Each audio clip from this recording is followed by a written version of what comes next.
ହାତୀ ଉପଦ୍ରବରେ ବାସହରା ହେଉଛନ୍ତି ଗ୍ରାମବାସୀ।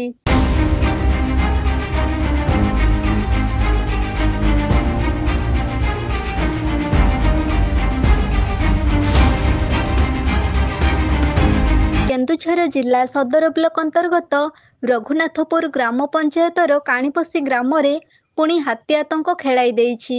ବର୍ଷ ସାରା ମୁଣ୍ଡ ଝାଳ ତୁଣ୍ଡରେ ମାରି ଚାଷରୁ ଯାହା ସଞ୍ଚିତ କରି ରଖିଥିଲେ, ହାତୀ ଘର ଭାଙ୍ଗି ସଞ୍ଚିତ ଖାଦ୍ୟଶସ୍ୟକୁ ଖାଇ ଦେଇଛି। ହାତୀମାନଙ୍କ ଉତ୍ପାତରେ କେନ୍ଦୁଝରରେ ଅନେକ ଲୋକ ଶିକାର ହୋଇଥିବା ଦୃଶ୍ୟ ଆଗରୁ ଦେଖାଦେଇଛି।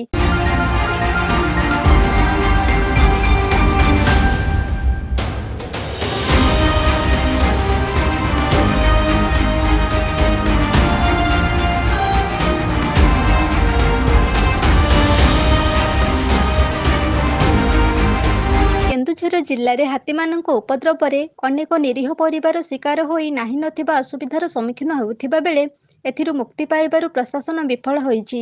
ବାରମ୍ବାର ଏମିତି ଦୃଶ୍ୟ ଦେଖିବାକୁ ମିଳୁଥିଲା ବେଳେ କେନ୍ଦୁଝର ଜିଲ୍ଲା ପାଇଁ ଏହା ଏକ ନିତିଦିନିଆ ଘଟଣା ହୋଇଯାଇଛି।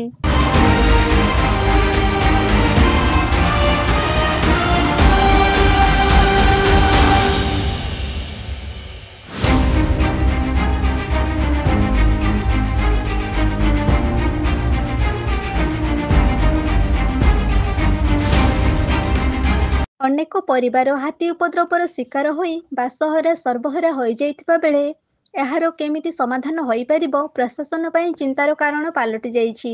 ପ୍ରତିବର୍ଷ କେନ୍ଦୁଝରରେ କେବଳ ଫସଲ ଖାଇ ହାତୀ ଘର ଭାଙ୍ଗୁଛନ୍ତି ତାହା ନୁହଁ, ହାତୀ ଅତ୍ୟାଚାରରେ ଅନେକ ନିରୀହ ଜୀବନ ମଧ୍ୟ ଚାଲିଯାଇଛି।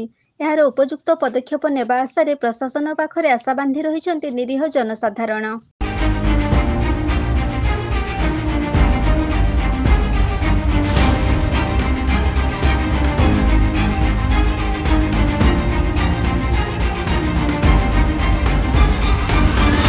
ସଦରରୁ ରମେଶ ଚନ୍ଦ୍ର ନାୟକଙ୍କ ରିପୋର୍ଟ, এবি ନ୍ୟୁଜ୍।